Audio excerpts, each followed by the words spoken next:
बिस्मिल्लाहिर्रहमानिर्रहीम। अस्सलाम वालेकुम नाज़रीन, मैं हूं नवी सती और आप देख रहे हैं हमारा digital platform capital one TV. आपको खुशामदीद कहते हैं।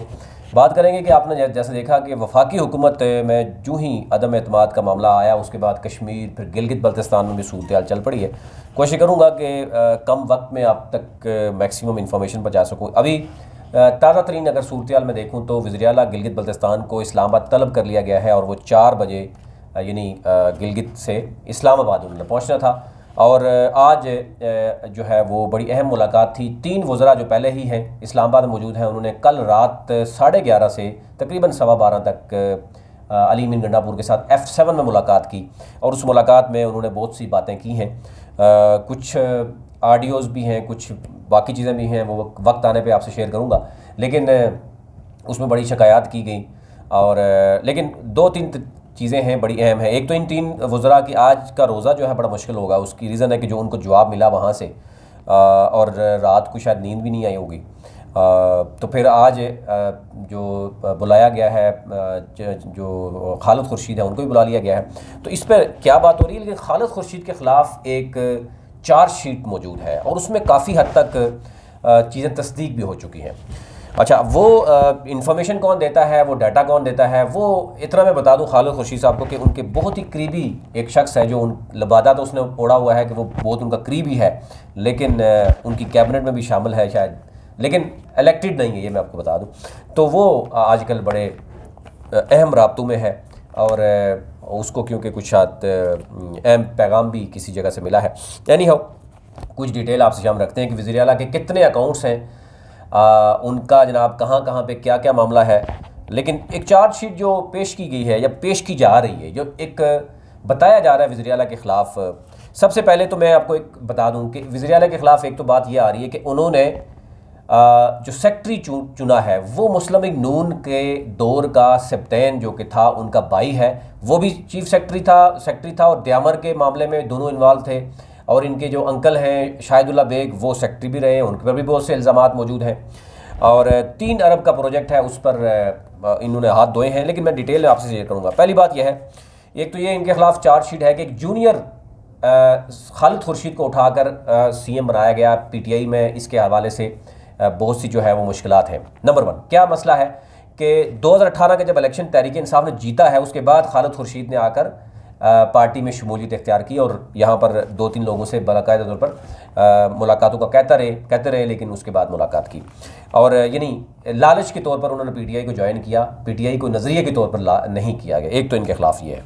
दूसरा, उन्होंने कहा जी कि डायरेक्ट उन्होंने तासर देने की कोशिश की। जब वो वज़ीर आला बन गए तो उन्होंने डायरेक्ट तासर दिया कि मैं इमरान खान से डायरेक्ट हूँ और जो इनका उस्मान सेक्रेटरी हैं उनको लगाया है, उस यानी जो इमरान खान के प्रिंसिपल सेक्रेटरी थे आज़म खान ने लगाया है, क्योंकि वो एक ही शायद फैमिली की बताई या यार ये कि पता नहीं खान बरादरी से हैं, ये इस तरह की कोई बात है। मैं इसमें डिटेल लूँगा, लेकिन ये दोनों जो है वो बिल्कुल डायरेक्ट हैं, इसलिए इनको कोई टेंशन नहीं है। अली मीन गंडापुर के साथ उनके मुश्किलात थे, लेकिन ये कहा जा रहा है कि जो बताई गई है बात कि जी सैफुल्लाह नियाज़ी के साथ उनके बड़े ताल्लुकात थे और सैफुल्लाह नियाज़ी के कहने पे कम से कम 5 कोऑर्डिनेटर्स भी लगाए गए हैं और बाकी मामलात भी देखे गए। अच्छा, फिर उसके बाद उन्होंने कहा जी अपने पार्टी के मिनिस्टर्स को उन्होंने बहुत तंग किया और अली मीन गंडापुर भी इनके ख़िलाफ़ रहे इस तमाम सूरत हाल में और सैफुल्लाह नियाज़ी के कहने पे बहुत सी चीज़ें होती रहीं। और फिर ये कहा गया कि सैफुल्लाह नियाज़ी ने भी यही कहा कि आपको अली मीन गंडापुर के ज़रिए को कहने की भी ज़रूरत नहीं है, इसलिए आप डायरेक्ट कर सकते हैं। अच्छा, फिर ये कहा गया कि अली मीन गंडापुर के ख़िलाफ़ शिकायत भी दी गई कि जनाब आपने ये काम करना है, ये काम नहीं करना। फिर उसके बाद जो प्रिंसिपल सेक्रेटरी हैं यानी इस वक्त जो आज़म खान थे, उनके कहने पे कहा जा रहा है कि लगाया गया है उस्मान, ये बताया जा रहा है लोगों को। लेकिन उधर उनको कहा कि ये क्योंकि प्रिंसिपल जो सेक्रेटरी थे, चीफ सेक्रेटरी यानी जो सेक्रेटरी थे हफीज़ुर रहमान के साथ सब्तैन, उनके भाई को लगाया गया। उनकी तमाम तर यानी जो नज़रियात हैं, ये तमाम तर जो ओवरऑल वो देखी गई हैं, वो कहा जा रहा है उन्होंने कि वो हफीज़ुर रहमान ये मुस्लिम लीग नून के साथ उनका ताल्लुक था। 3 अरब से ज़ायद उनके ऊपर करप्शन का मेगा स्कैंडल मौजूद है और शाहिदुल्ला बेग और ये 2-4 बंदे हैं जिनके ऊपर ये बात हो रही है। तो इसी हवाले से यानी जो यानी उस्मान है वो कारकुनों के साथ भी उन्होंने बड़ा जुल्म किया और पिछले 16 माह से ये एक उनके पर तासर दिया जा रहा है कि उस्मान जो सेक्रेटरी हैं वो अपने ही जो भाई के कहने पे या मुख्तलिफ लोगों के कहने पे कुछ लोगों से मुलाकातें करते रहे, तो कारकुनों को जो है वो उनके साथ जुल्म किया गया। यानी हो फिर वो कहा गया कि अपने पसंद के मशीरान लगाए गए, कोऑर्डिनेटर्स लगाए गए, एक बड़ी फ़ौज भर्ती कर ली गई और सियासी तौर पर रिश्वत दी गई। और अभी जो अमर बिन मारूफ जलसा था, कहा जा रहा है कि उसमें भी लोगों को कहा गया कि जो आप जितने बंदे लेके आएगा, जितने पैसे देगा, उनको लगाया जाएगा। लेकिन बाद में लोगों ने कोई फ़ंड नहीं दिया पार्टी को। इस कदर यानी खालिद खुर्शीद वहाँ वीक हैं कि पार्टी के लिए फ़ंड देने के लिए कोई तैयार नहीं था। तो फिर क्या किया कि 2 लाख और 3 लाख सैलरीज़ में से उनको पैसे काटे गए और उसमें जो स्पीकर हैं जो बताया जा रहा है जैदी साहब के जनाब, उन्होंने पैसे नहीं दिए। अच्छा, फिर भी कहा गया कि जनाब साबिक़ वज़ीर आला का जो नॉन एक्सपेंडिचर फ़ंड था तकरीबन 3 अरब के करीब था और ये खालिद खुर्शीद के ज़माने में 17 अरब तक पहुँच चुका है और सरकारी ख़जाने के बहुत बड़ा बोझ बन चुका है। दादी जवारी के नाम पर करोड़ों रुपए की जो है वो काम किया गया, कुछ लोगों को अयाशी करवाई जा रही है, अपने लोगों को भर्ती करवाया गया। हुंजा में जो है वो एक होटल पीसी होटल, उसकी इफ्तिताह खुद करवाया गया और उसके इनके अपने भाई हैं शायद वो इसमें इन्वॉल्व हैं और एक लाहौर के शख्स हैं जिनके नाम पर प्रॉपर्टी भी कोई ली गई हुंजा में और अस्तोर और स्कर्दू में। अच्छा, फिर इसके बाद ये भी कहा गया कि जो 300 अरब का पैकेज था उसको यानी भरपूर तरीके से जो है वो पीटीआई के मंशूर के साथ नहीं जोड़ा गया, यानी अपना ये बताते रहे बार बार। यानी हो ये वो चीज़ें हैं जो फिर उन्होंने कहा जी कि वज़ीर आला के अपने जो फैमिली है उसमें एक तो इनके साले हैं, बल्तिस्तान डिवीज़न कमिश्नर लगा दिया गया उनको। उनका नाम जनाब जो बताया जा रहा था वो शुजा है इनके साला, उनको डिवीज़न कमिश्नर लगा दिया गया। दूसरा साला छोटे जूनियर हैं, उनको बड़े अफसरान को छोड़कर अफसर यानी मंसूर जिनको सेक्रेटरी लगा दिया गया। तो ये यानी दोनों जूनियर्स को बड़ा लगा। फिर इनके भाई हैं वो भी जूनियर हैं, उनको एसएसपी यानी हनीफ उनका नाम है, उनको सूबे का स्पेशल ब्रांच का इंचार्ज लगा दिया गया और उसके थ्रू कुछ लोगों को पकड़ने की भी कोशिश की गई, उनको यानी डराने धमकाने की कोशिश की गई।